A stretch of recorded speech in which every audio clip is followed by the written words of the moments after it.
Welcome guys. So you probably already know about this, but in case you missed it just a couple of days ago, some pretty big news dropped. That is the episode 4 release of season 3. It's called The Head of the Snake, and it's had a pretty interesting trailer reveal. If you missed the video where I was talking about that, we did a little bit of discussion on it. There's a link on screen for you right now, but today I wanted to catch up on some other things that came out of the wake of that video and talk a little bit about the story and the things we can expect from this patch, because here's the funny thing. I did that whole analysis on the trailer, but we never really tackled the main thing head on, and that is the fact they have revealed the next patch is indeed in Kryta, and beyond that, it's an attack on the Queen in Kryta. This is actually something we've been talking about for a long time. You guys might remember even for episode 2, I believe, one of my predictions was that we could go to a Krytan area, and it's been propping up over and over and over again, and well, it seems to have come true. So seeing this fact that we're going to Kryta,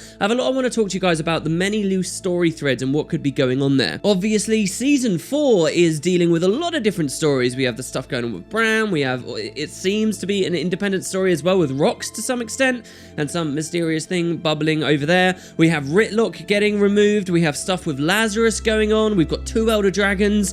What the hell is going on in Kryta? Well, that's really what I want to talk about, because I am incredibly excited about this. Kryta has some of the best mysteries and unanswered stories and loose threads that this patch may or may not go into than really any of the other regions. I'm way more excited about going to Kryta, for example, than I am to going back to the Shiver Peaks. So, we'll do that in a little bit. However, first, I just want to talk about a couple of things from the previous video. First, Penitent. Yeah.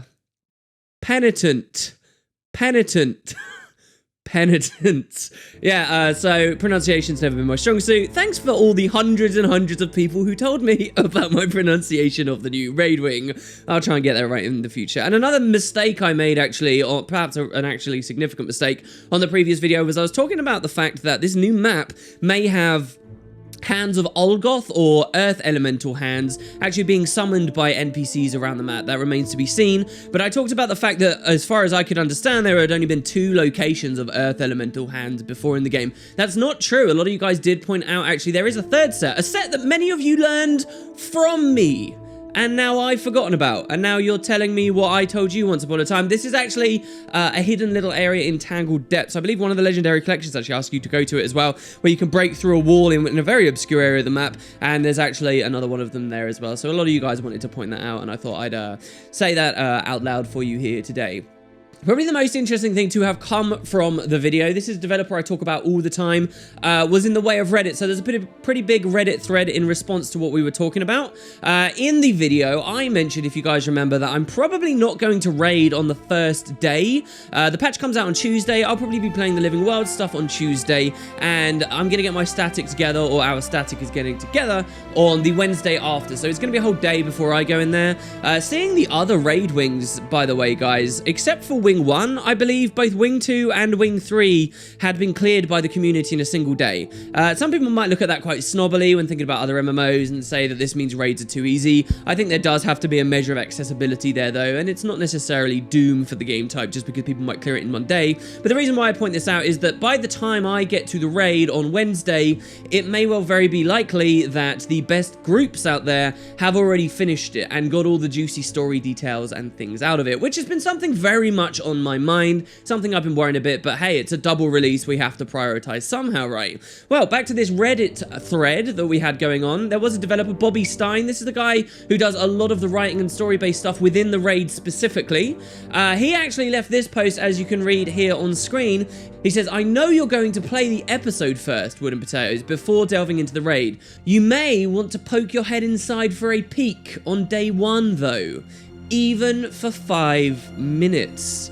So it seems pretty cool there that Bobby is very interested in us getting in and seeing it, and the reason why I say this out loud to everybody now is that would actually be, I think, good advice for all of us. If he, the guy that's doing the story for this wing, is that confident that a lot of the story is front-loaded, I suggest we all go in there and we all check it out. If I look back to Wing 3, even if you weren't a raider, when you went into the start of Wing 3, you had a lot of dialogue with a character there, and a female Asura named Glenna. She got to tell you everything that was going on with the wing. actually really caught everybody up, and the story of the previous wings as well before that. And so this new one coming out, I think they probably have front-loaded a lot of that really juicy story stuff. Maybe we'll even get a cutscene. I don't know, but that's my advice to you guys, and I'm going to take his advice. And even though I'm only properly clearing it on Wednesday, I think everyone, when you start up the patch, we should have that in mind, because it could be some really cool stuff. Think about how cool the story was for the first raid, and how that ended up tying into main story plots. That might happen again, no? So yeah, that's stuff with the video. However, as well, one last little thing that I want to talk about, or two really, that just never made it into that video earlier in the week. There were actually some developer comments, well, from Mo, the game director right now. He was talking about two specific things that are happening in Guild Wars 2's future, just before these big reveals came, and I haven't had a chance to talk about them on the channel yet. So first and foremost, one of the ones that's going to affect most of us if you care a lot about making money in the most efficient way possible. It was confirmed by Mo that the Auric Basin multi-loot farm is being nerfed in this upcoming patch. It's going away. So to bring everyone on the same table, one of the best farms, if not the best farm by a long way, the only thing that really competes with it is the Fractal 40 farm, and even then, only if you're extremely good, and it actually takes a level of focus for that farm. One of the best farms in the game is the Auric Basin multi-loot, where you run into a squad with lots of people and lots of different maps.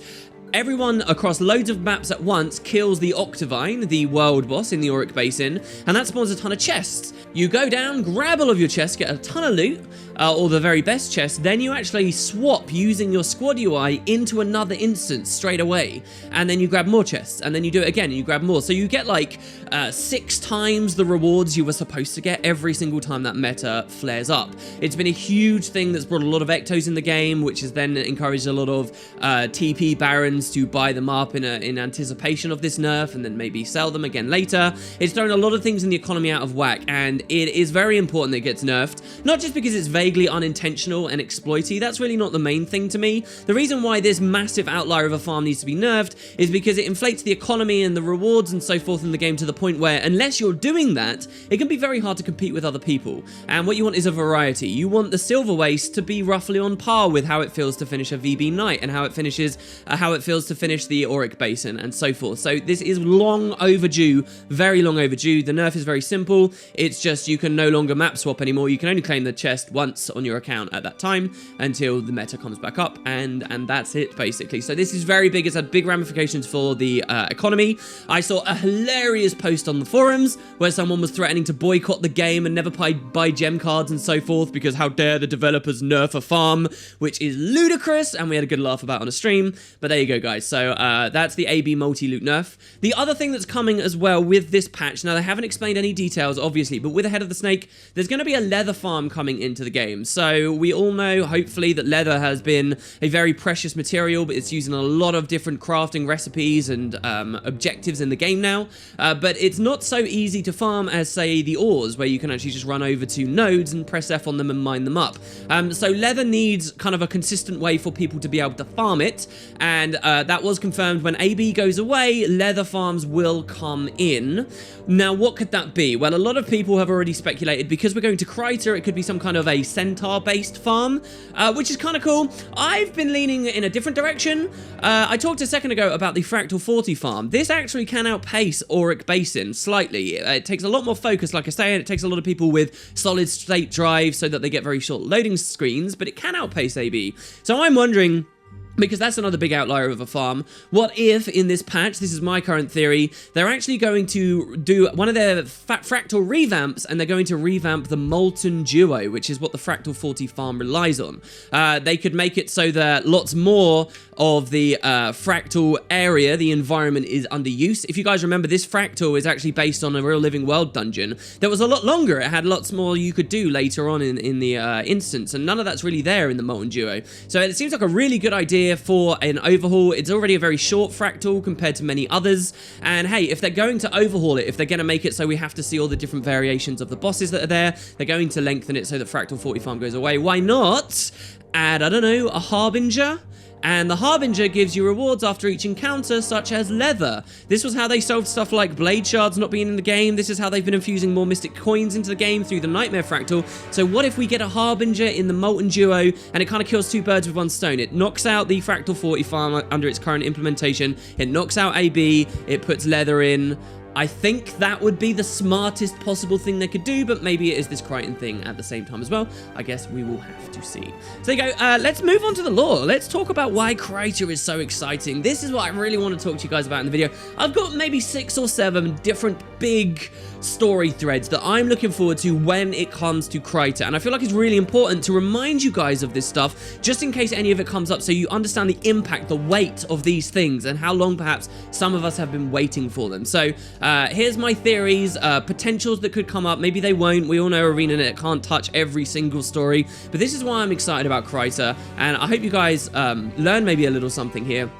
And talk to me in the comments about anything that I might have missed about Kryta 2, because it's an area of the world that does have a lot of intrigue, which is funny because in the first game it didn't really have so much intrigue. On the surface of this patch, the head of the snake, obviously it's going to be an attack from the White Mantle on Divinity's Reach. I think that much has been very clear, and they set that up in very, very comfortable ways, say through current events and having to tear down the White Mantle propaganda signs and so forth. So all of that's fine, but what else might appear? Well, I talked before in the previous video about this Watch Knight we see somewhere out in the fields. This already is a big story, and again, like I did on the previous episode, you guys should definitely check out Party Politics. Living World Season 2, it's like episode 4 or something. Check out Party Politics. It is set in Divinity's Reach. It is among Anise, Countess Anise, Kanak, and Lady Casimir, 3 characters that I'm fairly certain will appear in Kryta right now. Casimir's obviously been off to the side for a while, so it would be nice to see her back finally, if she does indeed come back.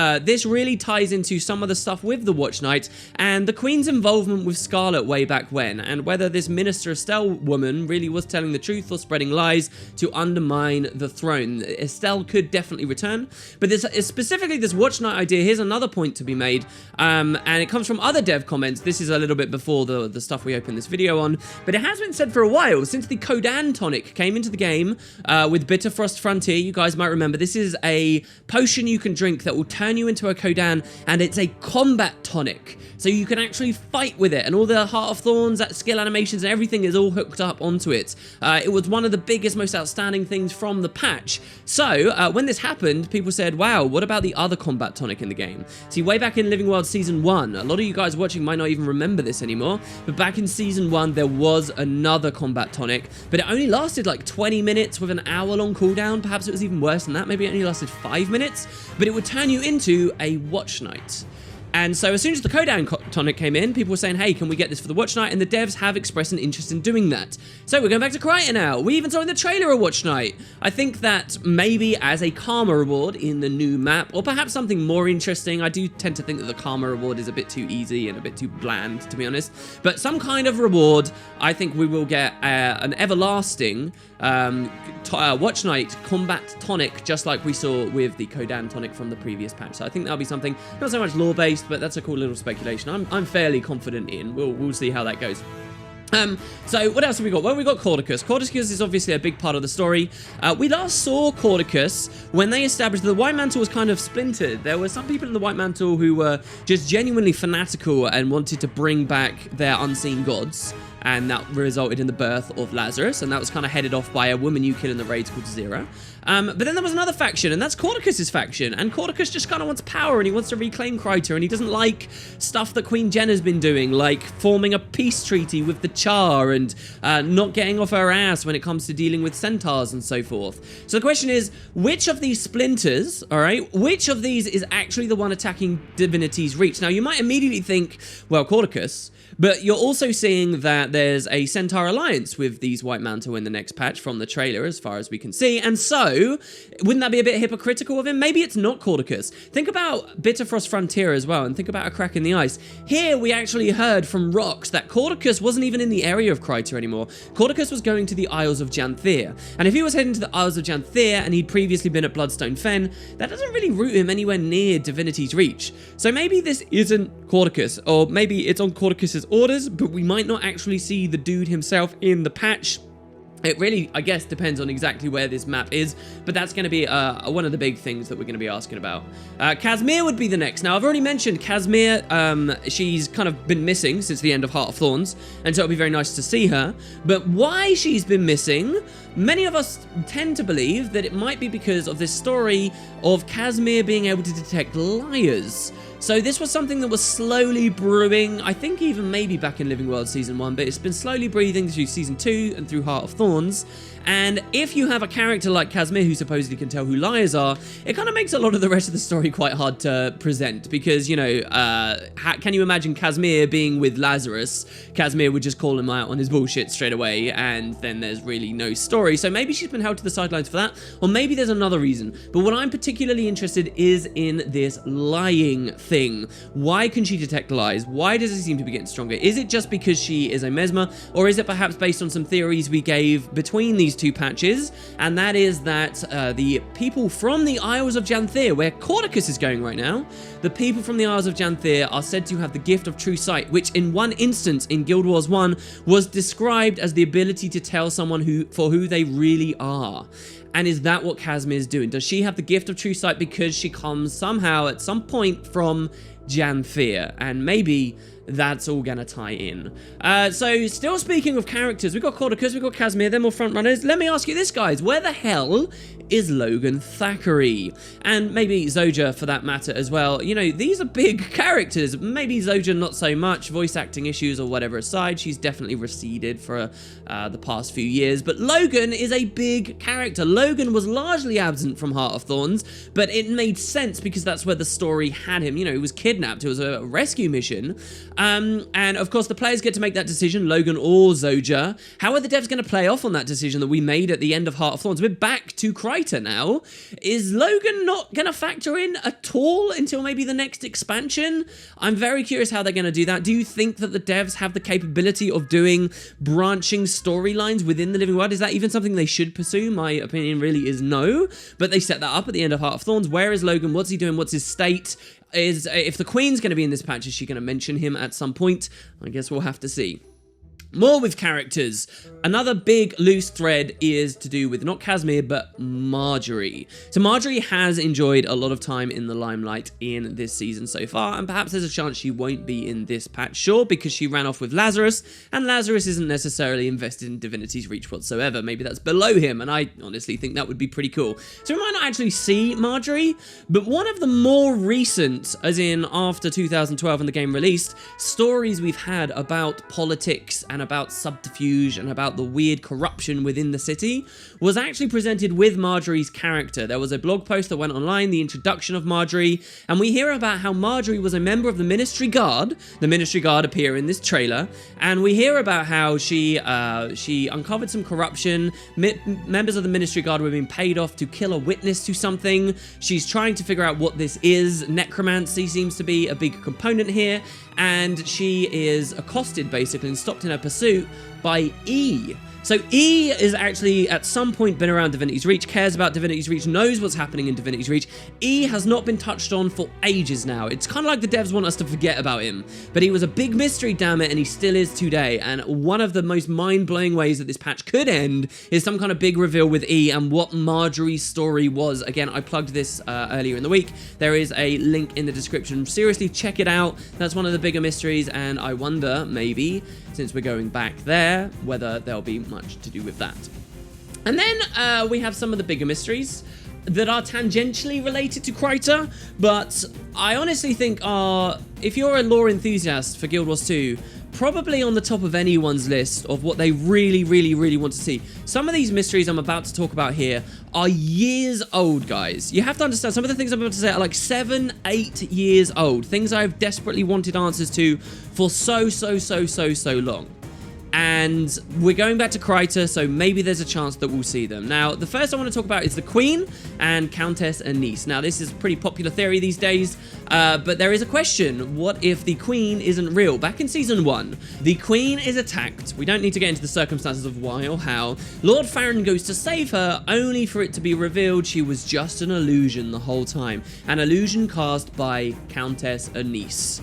And so the theory here is that At the time, Anise played it off as, oh yeah, I just did that to protect the queen for this one instance. There is a real queen, obviously. It's just right now I created an illusion. But the theory is that no, there isn't a real queen. Anise is always doing that. And she kind of got caught with her pants down for a very vague, brief moment there. And the idea is that maybe something happened in the past. There is a bit weird. If you look at the Kryta Royal Throne timeline, it is very weird about Jenna coming into power. There was a very brief period where the ministry or the councillors were in control, and we don't really know much about the king before her. The theory here is, yes, actually, that there is no queen, it's just Anise, and she's a powerful mesmer. And then there's a further theory beyond even that as well. Season 2 hinted at this a little bit. What if Anise is actually much older than she currently looks, as Kanak kind of realized, but she's a mesmer, so she makes herself look young. And indeed, beyond that, what if Countess Anise is actually Livia, one of the huge Shining Blade characters from Guild Wars 1, who ended up in possession of the Scepter of Ore. The Scepter of Ore, again, is a huge story thread that seemed to be so important. It was a huge factor in the original release of the original game. It was hinted at the end of the Eye of the North cutscene, right as we were rolling into Guild Wars 2. It was one of the last things we saw, among the Sylvari being born, among the Elder Dragons waking up. We saw Livia with the Scepter of Ore. And did that ever become anything? No. For years we've waited for that. And maybe this is finally an opportunity for the devs to push any of those things. Then maybe sticking with the Shining Blade for a second, there is another character that I would love to see some answers to. I tend to think that this might be something they could only ever answer if they kept doing updates for Guild Wars 1, to be honest. But Livia, yes, is a great character, and she was a member of the Shining Blade, but who was even greater than her, in my opinion? A woman named Ivinia. Ivinia was one of the Triumvirate founding leaders of the Shining Blade. Ivinia made the Shining Blade. Another one of the leaders got killed very early. Another one of the leaders betrayed us, and then we killed them. Ivinia was the only one to survive, and Ivinia was a front runner for Guild Wars 1's version of the Living World. And in the middle of Guild Wars 1's Living World, which is a story that is supposed to bridge the gap between GW1 and GW2, in the middle of this, Ivinia mysteriously went missing. She vanished around the area of Ascalon. And Guild Wars 2 has never talked about this woman, ever. Why? Come on, man. So I would love to see maybe if we go back to Kryta, something like that. And again, that is a years old mystery. And then finally, the White Mantle. Let's talk a little bit about that as well. Of course, if you played Wing 3 of the raid, you have seen reference to this quite recently. There are 4 statues that the White Mantle cared, of like figureheads that the White Mantle cared about, various confessors of the past, but one of them in particular, Saul D'Alessio. In fact, I play as a main in Guild Wars 2, a female Asura. And if you are a female Asura in Wing 3 and you run over to Saul D'Alessio's statue, your character will actually remark about Saul and say, wow, I guess this is where this all started. It really felt like in Wing 3, the devs had remembered Saul. Saul was the founder of the White Mantle, who was kidnapped by the Massart after they revealed themselves to him fully.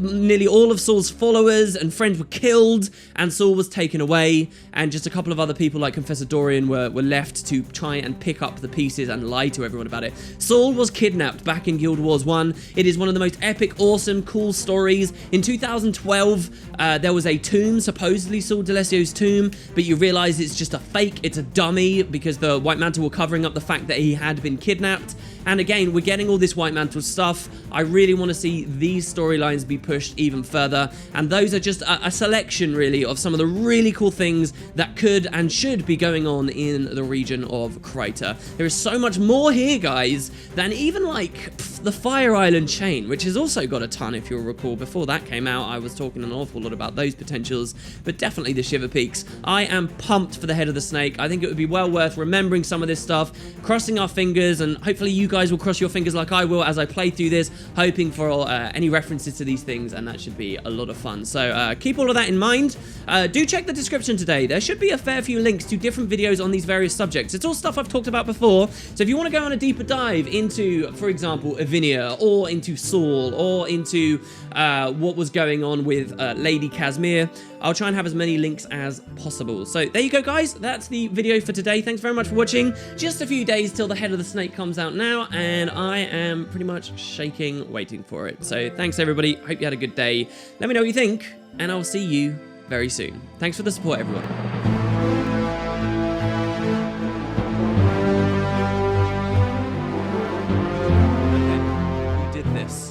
For the first time, the ghost boy looked straight at me. Minister energy crackled behind me a fraction of a second prior to the blast. It shot past my left ear and instinct sent me rolling to the side. But the spell hadn't been intended for me. It hit the ghost boy square in the chest and threw him back, off his feet, into mid-air. The ghost boy screamed as his chest imploded, then was sucked into the mist through a hole torn in the fabric of the world. I landed on my feet in the next moment, but it was too late for the ghost boy. I shifted into hunter